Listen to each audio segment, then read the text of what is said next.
Olá, queridos amigos, queridas amigas, estamos de volta com esse nosso programa Semeando Espiritualidades, Diálogo e Crítica, aqui pelo canal Paz e Bem, em parceria com a Universidade Livre Pampédia.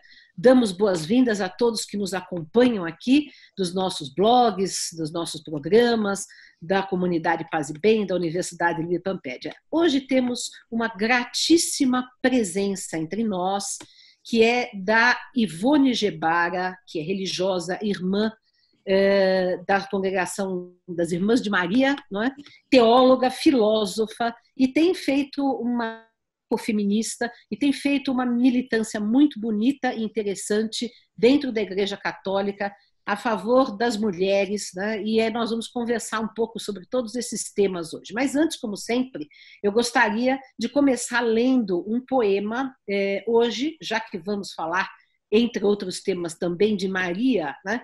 Eu vou ler aqui um poema que eu fiz este ano, chamada, que vai, aliás, vai aparecer agora no meu livro novo, que vai ser lançado na semana que vem, se chama Nossa Mãe Negra. Maria padroeira, Maria brasileira, Maria de todas as beiras, abençoa-nos, Maria, devolve-nos alegria, dissolve a desarmonia, restabelece o mandato do materno, do fraterno, de tudo que é puro e eterno, arranca a venda do povo que está a mergulhar de novo o Brasil num triste inverno de dor, dureza e violência. A quem não importa a indecência da tortura, da matança, que arma a mão de uma criança, que esfacela a esperança de um Brasil livre e aberto. Maria de Aparecida, semeia em nosso deserto a ternura que está esquecida, a arte que está oprimida, o valor de cada vida, ameaçada e desacolhida. Maria, mulher materna, com um filho torturado, perseguido, crucificado, ampara as muitas mulheres, com seus filhos negros, gays, mais e mais discriminados e agora mais autorizados a serem mais atacados. Maria, mulher certeira, para curar a cegueira dos que dizem amar teu filho, mas apagam todo o brilho do amor em que ele se fez. Devolve a toda essa gente a óbvia sensatez, a necessária honradez de ser um cristão decente. Ensina mais uma vez, Jesus é amor sem condição e não haverá solução sem profundo coração, sem piedade e compaixão. Então, esse é para nós iniciarmos a nossa conversa de hoje. Seja bem-vinda, Ivone. É uma grande alegria tê-la aqui conosco. Obrigada. Nós, então, vamos começar pelo começo, né? Eu gostaria que você definisse assim, para o público em geral que desconhece esse termo, o que é teologia feminista? Existe isso? Então, primeiro é um prazer estar com vocês, com todas as pessoas que seguem o canal Paz e Bem, e é a minha primeira vez aqui e vamos conversar um pouquinho sobre teologia feminista num primeiro momento. Então, na realidade, quando a gente fala teologia, a gente nem precisaria colocar os adjetivos ao lado, né? Mas se colocou, né? Então, por exemplo, desde a Idade Média já se falava teologia moral, né? Teologia pastoral, né? Quer dizer, a própria igreja foi percebendo a necessidade das especificações, né? E até dentro, por exemplo, da teologia pastoral, a própria Igreja Católica já introduziu outras especificações. Então, teologia pastoral do menor, teologia pastoral das comunidades de base, teologia... Então, essas especificações da teologia, na realidade, elas não são a negação da teologia, mas mostram a complexidade das várias problemáticas que o mundo, cada vez mais complexo, nos desafia. Então, falar de teologia feminista, como também falou e se fala ainda da teologia da libertação, ou também da teologia de movimentos, né? Por exemplo, eu tenho muitas amigas que são focolares e falam da teologia focolare. Então, na realidade, é a mesma teologia, mas com um enfoque, digamos assim, mais especificado àquela preocupação do momento, né? Uhum. Então, nesse sentido, acho que a teologia, que a gente chama de teologia feminista, ela é um fenômeno que passou a existir a partir do século XX, especialmente a partir da segunda metade do século XX. Mas isso não quer dizer que antes da teologia feminista não houve mulheres que, claro, esse termo feminista não existia, eu vou explicar, mas mulheres que marcaram a história da igreja e que tiveram uma preocupação especial com o cuidado das mulheres. Basta lembrar das beguinas da Idade Média e que duraram até primórdios do século XX. Então, mas a teologia feminista tem uma especificidade? Tem. E qual é? Para falar da especificidade da teologia feminista, eu tenho que dizer algumas palavras sobre o feminismo, ou um certo feminismo. Quando eu digo um certo, é porque existem muitos feminismos, né? E eu não posso dizer agora que cada uma que se julga feminista abarca todos os feminismos. Por exemplo, hoje é dia da consciência negra, existe uma teologia feminista negra. Eu não vou falar dela agora, mas existe, né? Como existe também uma teologia feminista indígena, né? Sobretudo elaborada pelas companheiras da América Central, do Peru, da Bolívia, do Equador, enfim. Então, qual é a questão que o feminismo levanta à teologia?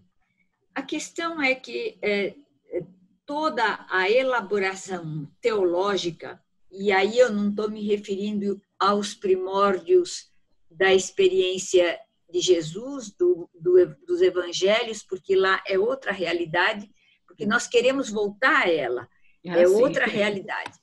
Mas, especialmente, os primeiros séculos de elaboração do cristianismo, o cristianismo se elabora numa chave masculina. Totalmente. Ou seja, não o movimento de Jesus, mas o cristianismo, a partir de Paulo, que, na realidade, Paulo é, entre aspas, né, como muitos teólogos atualmente já afirmam, de certa forma, o fundador do cristianismo. Sim, né? sim. Então, é muito importante a gente perceber que, por exemplo, no século IV, quando o imperador Constantino se torna cristão e torna todo o império cristão, ele é que convoca os concílios, ele é que aprova os concílios. Então, você tem que perceber que há uma nota de poder e de poder masculino que foi imperial, que foi se infiltrando no cristianismo até o ponto de haver uma espécie de distanciamento entre a hierarquia e a comunidade de fiéis. Então, os hierarcas, os papas, os bispos, eram todos príncipes da igreja, e o papa quase que um imperador, né? Um imperador com autoridade, tanto é que no período colonial se dividia, né, o poder do imperador, o poder do rei e o poder do papa. Eles faziam os seus tratados. Então, nesse momento, e até o século XX, as mulheres sempre aceitaram essa condição subalterna. E condição subalterna significa que a igreja institucional, eu quero frisar muito bem que não é a igreja povo de Deus, porque a igreja povo de Deus sempre teve iniciativas absolutamente interessantes de renovação, mas que uma igreja pautada assim num tipo de poder imperial, que imperial masculina, que dava as ordens como se essas ordens emanassem diretamente de Deus, né? Então, as mulheres no século XX começaram, e muito antes, eu queria voltar ao século XIX. No século XIX, as mulheres começaram a perceber que nos movimentos de mulheres, como é que chama? O movimento para o voto feminino, Sufragista. as sufragistas começaram a perceber que muitos políticos cúmplices de religiosos, né, atrelavam a falta de possibilidade do voto feminino à Bíblia, né? Até que um movimento liderado pela Stanton, esqueci o primeiro nome dela, mas que escreveu a Bíblia das Mulheres, que agora parece que saiu em português, se não me engano, em Goiás, que foi publicada recentemente. Mas o que ela faz? Ela reúne todas as mulheres estudiosas da Bíblia e tenta sacar de lá todos os argumentos que realmente eram frágeis para impedir o voto feminino. Então, eu estou dando essas pinceladas porque eu tenho que chegar. Isso começou a ser chamado feminismo. Feminismo. Feminina é uma coisa e feminista é outra coisa. Feminina eu posso ser feminina, mas feminista indica que eu pertenço a um movimento social de respeito, de direito à vida das mulheres, eu diria assim, de incentivo à participação política, às decisões, às universidades, à ciência. E a gente vai abrindo isso, né? Eu acho que não é novidade para muitas de nós que muitas conquistas de ordem científica foram feitas por nós, porém, como o nosso nome não aparece. Não podia aparecer porque nós somos consideradas seres de segunda classe. A imagem e semelhança de Deus não somos nós, somos varões. Tanto é que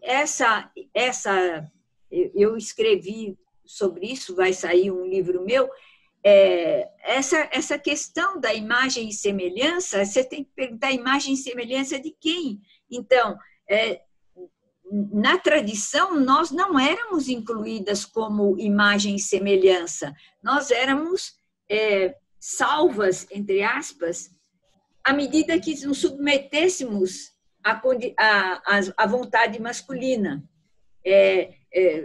Depois ele retificou, mas Santo Agostinho dizia assim: as mulheres se salvarão através dos seus homens, né?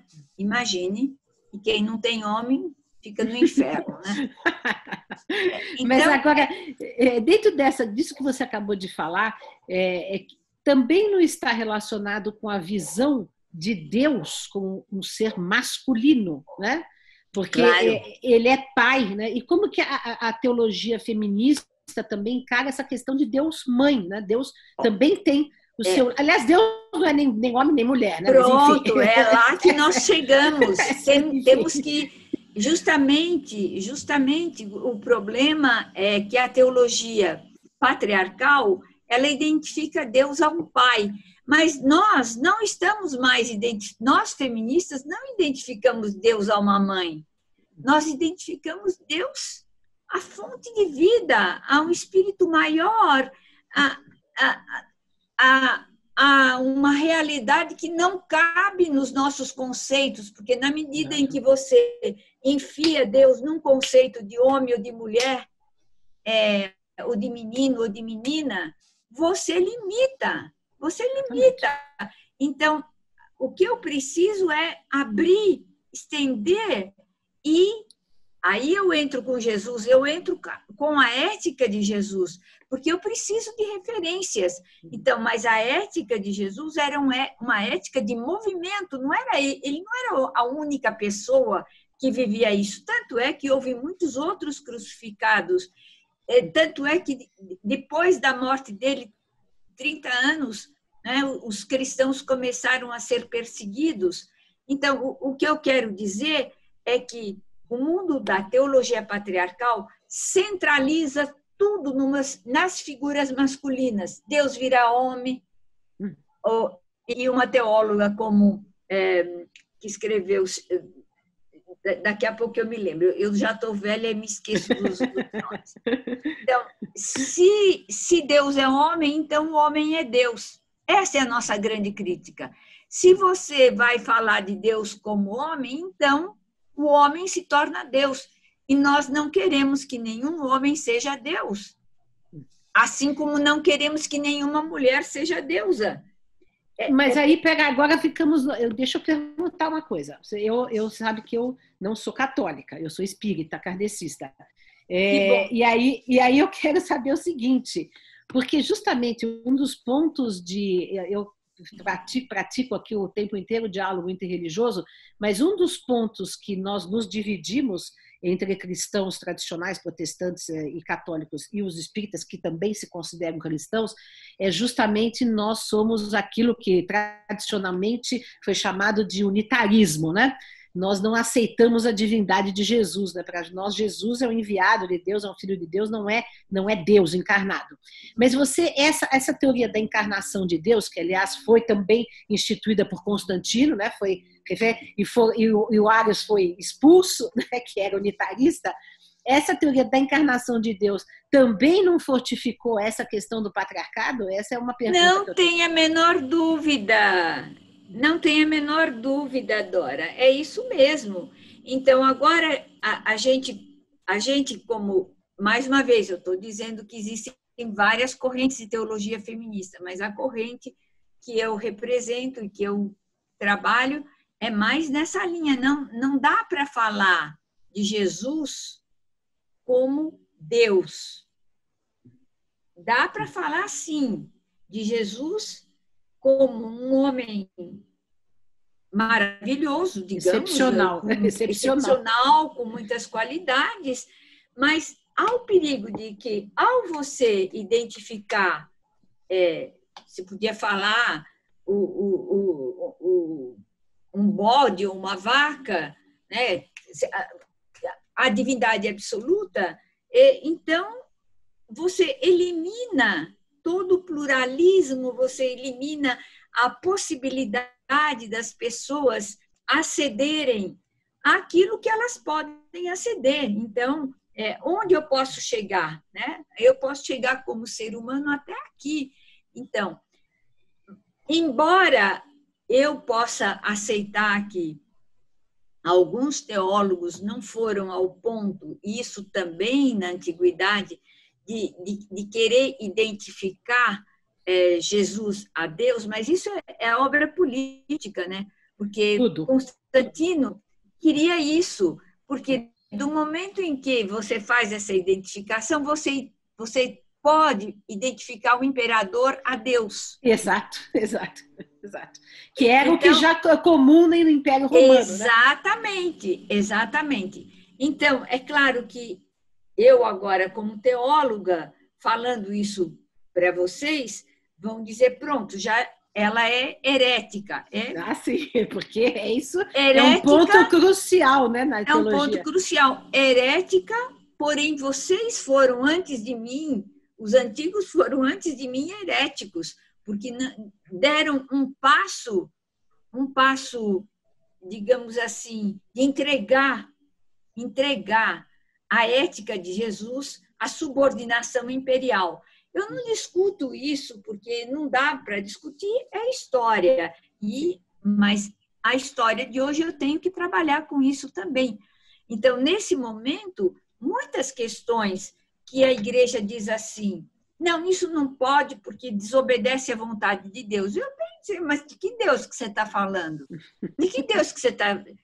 desobedece à vontade de que Deus? Porque eu tenho que fazer essa pergunta. Porque qual é o Deus? Quem é que sabe exatamente qual é a vontade? Não sei. Não sei nem quem é Deus. Não sei Exato. nem quem é Deus. Eu sei que estou aqui. Como você está aqui, como o Maurício está aqui, estamos aqui, vivendo aí eu uso de São Paulo, vivendo as apalpadelas, tentando cada dia dar um passo, né? E sabendo que a nossa vida é marcada por um mistério maior. Ponto. Ivone, eu queria te perguntar o seguinte, no século XX, as teologias avançaram muito, né, em relação a tudo que foi feito antes. Por causa das guerras, por causa do marxismo, por causa de outras visões a respeito da sociedade, as teologias foram acompanhando, então a teologia da libertação, as teologias protestantes também, a teologia planetária, coisas mais avançadas, assim. E essas teologias todas, elas têm como consequência um diálogo entre as religiões, porque elas vão flexibilizando esses dogmas que foram construídos nos séculos anteriores, e ao flexibilizar esses dogmas vai abrindo portas para diálogo entre religiões. Isso que você acabou de falar a respeito da condição de Deus, e obviamente, quando você flexibiliza isso, você está abrindo a possibilidade de diálogo. Mas Sim. a resistência da instituição Igreja Católica é muito forte. A gente vê isso, acompanha isso muito, muito claramente, vendo os movimentos do Papa Francisco e os contramovimentos dos cardeais dentro do Vaticano. Como você vê isso? Porque, de fato, eu acho que esse é um caminho sem volta, essa abertura. Mas o pessoal que está na resistência acha que é possível voltar para trás. Então, eu acho que isso que você falou, Maurício, eu assino embaixo, é verdade, e para mim também. Agora, por que tem o problema da não abertura para uma perspectiva mais ampla? Porque nós temos jogos de poder. E, então, se você prestar atenção, também as igrejas protestantes não abrem mão da dogmática metafísica. O que é a dogmática metafísica? É que eles estabelecem um sistema de crenças e dizem que isso aí é vontade de Deus. Mas como é que eu posso saber isso? Então, não há que se esquecer também que o papado o Vaticano é um Estado político, é um Estado, é um Estado que tem as suas leis, seus embaixadores. Então, vocês imaginem, esse Estado também se sustenta numa teologia patriarcal. As igrejas, inclusive agora, com todo esse movimento neopentecostal, essa multiplicação de igrejas em todos os cantos, e ganha-se dinheiro, e perde-se dinheiro, e compra-se templos, e faz isso. A religião é atrelada, esta religião nossa, é atrelada à economia de mercado. Religião virou mercado, mercadoria. Então, quem é que garante? Vocês acham que a teologia feminista garante a continuação dessa teologia do mercado? Não. Nunca. Vocês acham que a teologia ecofeminista, porque eu também trabalho muito na questão ecológica, de inclusão da natureza, vocês acham que uma teologia ecofeminista sustenta o poder patriarcal? Não.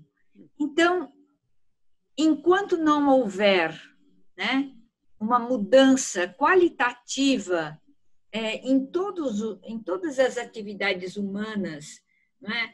Enquanto não aperfeiçoarmos, se eu posso dizer, a nossa interioridade, enquanto não sairmos desse projeto de ganância, de destruição da terra para benefício de uma minoria, Então, não dá para você fazer teoria, vamos mudar. A gente faz, porque a gente acha que é um passinho, é um passinho.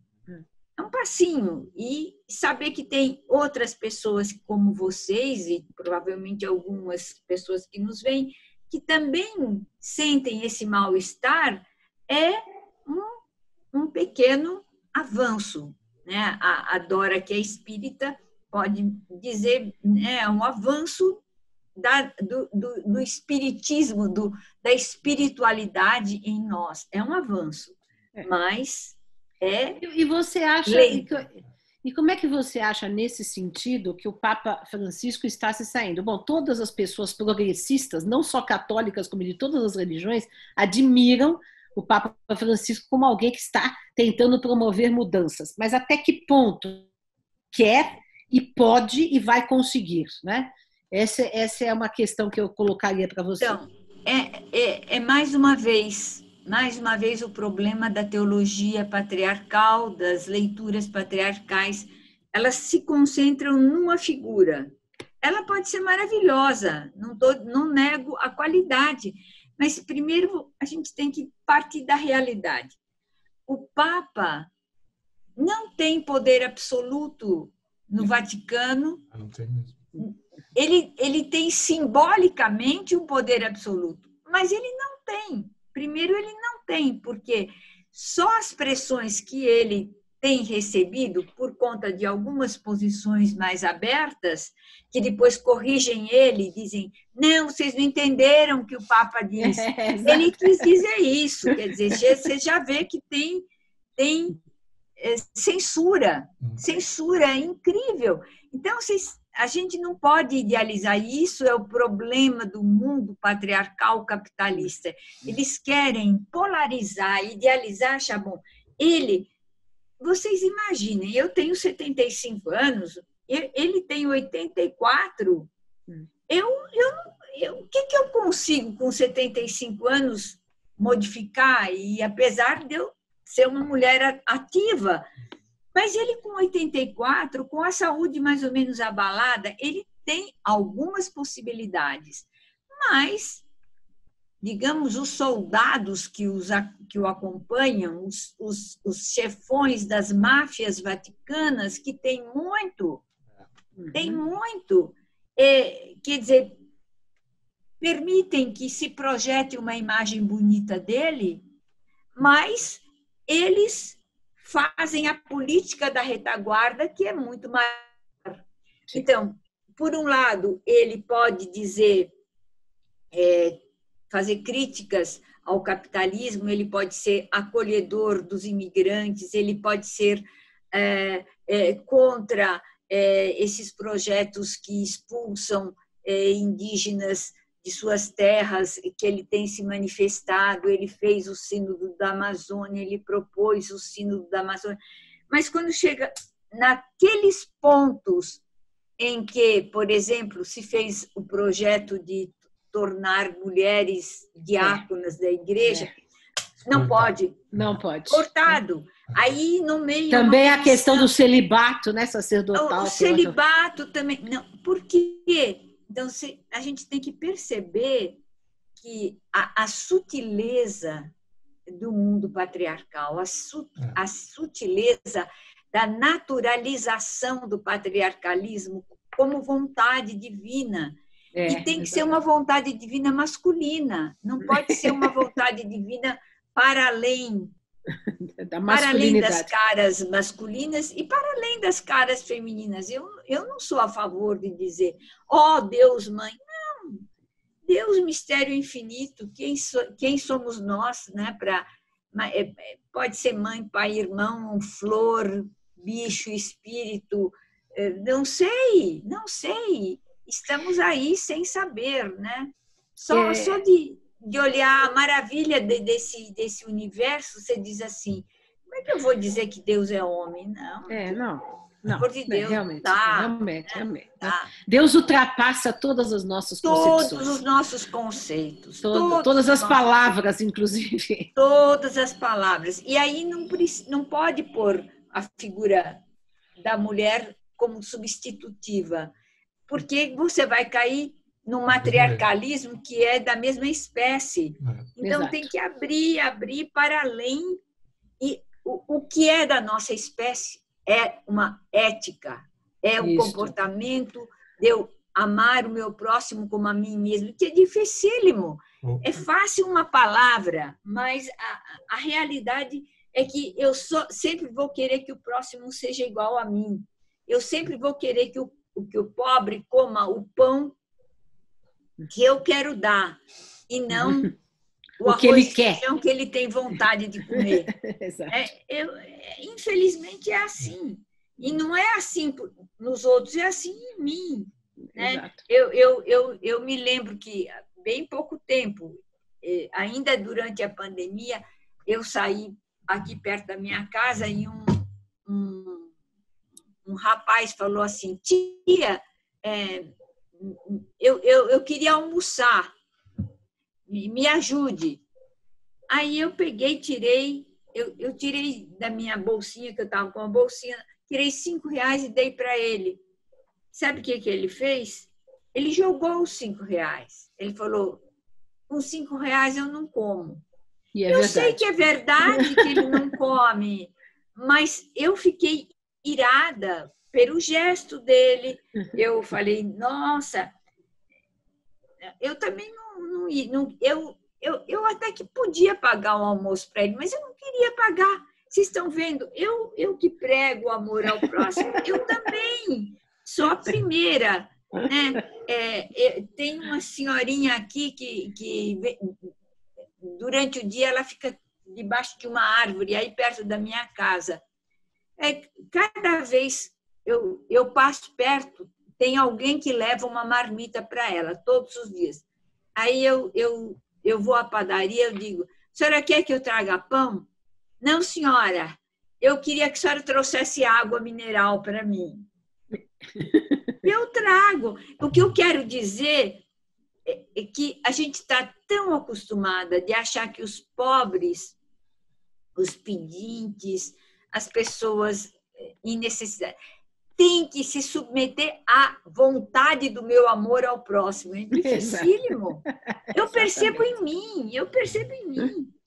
Então, eu imagino a dificuldade de mudar isso a nível de mundial, de igreja mundial. Né?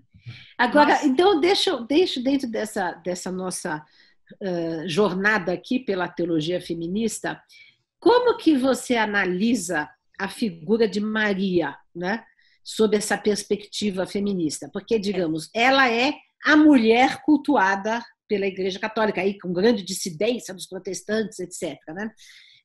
Como que você vê isso? Como que vocês reabilitam Maria dentro de uma perspectiva feminista? Eu até escrevi também, eu já escrevi um livro com a Maria Clara Bingmer sobre Maria. Então preciso comprar esse livro. Saiu na Vozes, e não sei nem se você vai encontrar, mas pode procurar sim. Como é que chama o título? Maria, Mãe de Deus e Mãe dos Homens. Mas eu hoje não escreveria mais o que eu escrevi há 20 anos atrás, né? Mais 25 anos atrás. Mas essa Maria que nós conhecemos é uma Maria fabricada. Sim. A Maria real, que deu à luz a um menino e o chamou de Jesus, ninguém sabe quem é. Exato. Ninguém sabe quem é. Então, a gente cultua na figura de Maria. Mas um mito construído, que tem um pouco da mitologia feminina grega, algo da Ísis egípcia, e algo de outras divindades de corte africano. Ela é também construída para ser imaculada, pura, né? Sem pecado original. A discussão dos padres para tirar o pecado original de Maria é para ler no Denzinger, que são os arquivos dos concílios. É uma coisa assim impressionante. Então, alguns diziam: não, tem que isentar a Maria é de pecado original, porque para ela ser mãe de Deus, ela não pode ter pecado original. Vocês estão vendo que é a cabeça que funciona, não é o coração, não é a ética. Aí isentam Maria. Aí teve um grupo que disse, não, tem que isentar o pai e a mãe dela também. E outro grupo que dizia, não, tem que isentar até a terceira geração. Aí, tudo sem pecado original, que coisa, né? Aí, finalmente, ganhou isentar só ela. Então, é interessante esse culto. Aí eu não tiro o culto a Maria, porque o culto a Maria reflete alguma coisa de muito profundo. Eu também acho. Não só nas mulheres, mas nos homens também. Eu também acho. É uma coisa meio arquetípica, né? Exatamente. Essa questão arquetípica que volta e ela representa, né? Não sei se vocês já viram a imagem de Maria, Mãe da Misericórdia, e mãe dos homens. Nunca se fala mãe das mulheres, é sempre dos homens, né? Então, você vai ver, por exemplo, na Igreja da Misericórdia em Olinda, Pernambuco, e também na Paraíba, na Igreja da Misericórdia. No Nordeste, ela é muito, muito conhecida. Ela é uma mulher com os braços abertos e um manto, e um monte de homem escondido embaixo, sabe? Tudo. Se você vai para a cidade do Porto, lá em Portugal, também os pescadores, né, têm uma devoção a ela. Então, está lá essa santa, essa mulher de braços abertos e uns barquinhos debaixo e os pescadores, tudo escondido lá. Quer dizer, ela simboliza, como a Dora disse, bem o arquétipo da necessidade de proteção que nós temos. Terma, né? Deus Pai não aparece, ele amedronta, né? Ele amedronta com aquela cara, barba, aquelas imagens, né? Mas a figura materna, ela é arquetípica porque todos nós, até o Papa Constantino, tivemos a experiência de viver num útero materno, né? Exato, todos nós, a nossa primeira existência é intrauterina, né? Então, esse arquétipo, ele não pode ser negado, mas ele tem que sair das mãos da manipulação patriarcal. E é isso que as teólogas feministas têm feito, né? Têm trabalhado, não dá para citar, mas tem muitos livros de mulheres que trabalham, inclusive psicanalistas que trabalham essa questão. E, claro, mais uma vez, você mexer na figura da Maria, como ela foi montada pelos poderes patriarcais, é diminuir o poder deles também. Claro. Porque a Maria, de certa maneira, ela é uma mulher domesticada, né, pelo patriarcado. Domesticada. Então ela é virgem, ela é pura, ela é submissa, ela faz... Ela não é uma mulher, né? Porque como é que ela engravidou, né? Por obra do Espírito Santo. Mas como é que hoje nenhuma criança, se você for conversar com ela, entende o que é por obra do Espírito Santo, né? Você não engravida por obra do Espírito Santo. Então, nós estamos trabalhando nisso, né? Quer dizer, tem várias conversas a esse respeito e, mais uma vez, né? A criatividade humana é imensa. Cara, a gente pode inventar uma porção de coisas, né? Por exemplo, uma das coisas que é chocante, né? Porque na Bíblia aparece claramente falando dos irmãos de Jesus, né?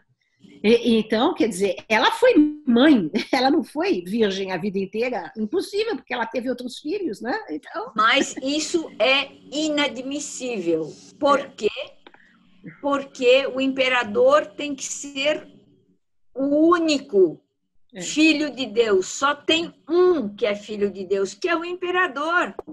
Então, vocês têm que olhar que isso aqui isso é teologia política. Então, vocês me falaram teologia, então, tem teologia política? Tem teologia. Tem teologia econômica? Tem teologia econômica. A teologia da prosperidade, por exemplo. A teologia da prosperidade eu estou falando das igrejas protestantes também, da igreja católica, mas nas igrejas a prosperidade também é uma teologia. Então, acho que é uma coisa assim que a gente tem que perceber que esse século XXI, que é o nosso, existe uma explosão de sentidos que antes estavam bem arrumados e guardados e ninguém ousava fazer a pergunta. E agora você vê, hoje é o Dia da Consciência Negra, também o pessoal disse assim, mas esse Deus do cristianismo é um Deus branco, o Jesus branco. Então, você vê já crucifixos com Jesus negro crucificado, você já encontra uma vasta obra de teólogos e teólogas negras, teologia da libertação negra, teologia feminista negra, teologia gay, teologia lésbica. De repente, aquilo que era meio fechadinho faz pum! Mas olha, Ana, nós já entrevistamos aqui inúmeras pessoas progressistas de inúmeras religiões, inclusive muitos católicos, né? Mas olha, até agora ninguém como você, viu? Porque você está indo direto aos pontos, assim, como eu gosto, assim, aquela coisa. E olha, precisa ser mulher, né? Porque de fato parece que os homens fazem uma política eu meio. Não tenho nada a perder. Fazem uma política meio contemporizadora, né? Digamos assim, né? Então são progressistas até a segunda página, né? Eu sempre tenho dito, um lema aí que dizem, um slogan, que ou a revolução será feminista ou não será, né? Então, eu estou convencida de que, se não acabarmos com o patriarcado no mundo, não haverá possibilidade de mudança do mundo, né? Porque tudo que a gente vê é fruto do patriarcado, a violência, a ganância, a relação predatória com a natureza, a relação abusiva com as crianças. São os homens que fazem, né? As hierarquias religiosas, as hierarquias políticas são os homens que fazem, né? E nós dissemos amém sempre, durante muito tempo. E é isso que também me espanta, por isso que eu estou gostando demais, já tinha lido artigos seus nesse sentido, porque você fala o que deve ser falado, né? Você não contemporiza, né? E aí eu acho que isso também, que nós temos que ter essa clareza de ideias, né? Eu sempre fiquei muito espantada, porque hoje a história, eu estudo muito a história do cristianismo, né? Desde os seus primórdios, né? E assim, é muito claro hoje que as opções dos dogmas e da constituição dos dogmas da Igreja Católica, depois das outras igrejas, foram decisões políticas, né? Não foram, né? Porque havia diversas alternativas de interpretação da mensagem de Jesus, ou de quem foi Jesus, etc. E como isso hoje todo mundo tem consciência, qualquer estudante básico de história do cristianismo, lê meia dúzia de livros aí, já sabe disso, e como que as pessoas continuam defendendo, se agarrando tão fortemente a dogmas, né? Isso que eu fico então, espantada. Aí, Dora, a gente tem que sair da religião e tem que entrar na psicologia. Exatamente. Nós somos, no fundo, todos nós frágeis e medrosos, a vida nos apavora, e só a mão do meu irmão, da minha irmã, parece que é insuficiente. Então, a gente somos seres de uma fragilidade incrível e de uma necessidade de proteção muito grande. Então, nós inventamos as forças que nos protegem, nós inventamos os nossos santos, os nossos deuses, os nossos espíritos protetores, né? Porque viver, como dizia Guimarães Rosa, viver perigoso. é perigoso. É perigoso. Viver é perigoso. Então, aí você vai dizer, olhe, compre essa medalhinha aqui, olha que essa daqui vai ser uma maravilha, ela vai te proteger. Olha, eu me lembro ainda quando eu era menina e estudava num colégio de freiras, algumas meninas usavam, eu tenho uma perolinha, viu? Mas algumas meninas usavam crucifixos, não muitas, né? Mas um dia eu me lembro muito bem que a freira da congregação, ela usava uma espécie de peleirinha, ela disse, como vocês não se protegem? Eu que sou freira me protejo. Ela levantou a peleirinha, ela tinha um monte de medalhinhas de santo tal, santo tal, santo tal, crucifixo. E ela dizia que eram as forças protetoras dela. Então, só para dizer que esses medos nossos são ancestrais. Atávicos. Atávicos e fazem parte da nossa...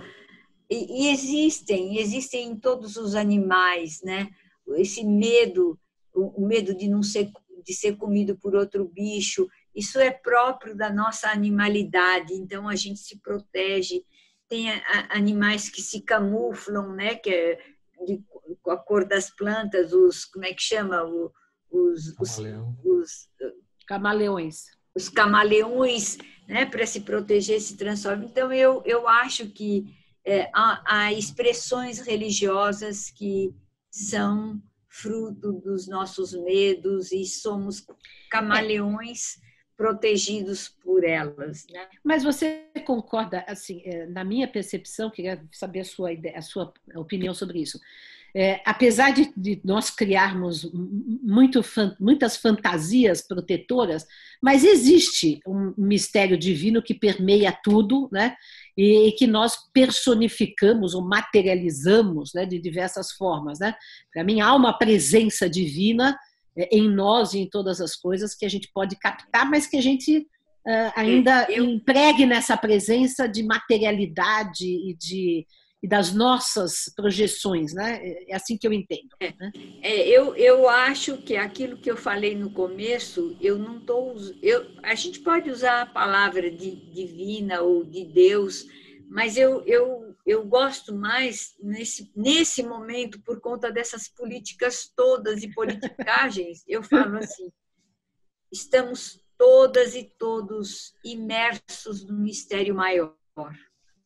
Mistério maior que não dá para você espremer num único conceito. E estamos também numa pluralidade de sensações, sentimentos do mundo. Por exemplo, eu posso ser capaz de não usar uma medalhinha, um crucifixo, e acreditar que essa coisinha não me protege.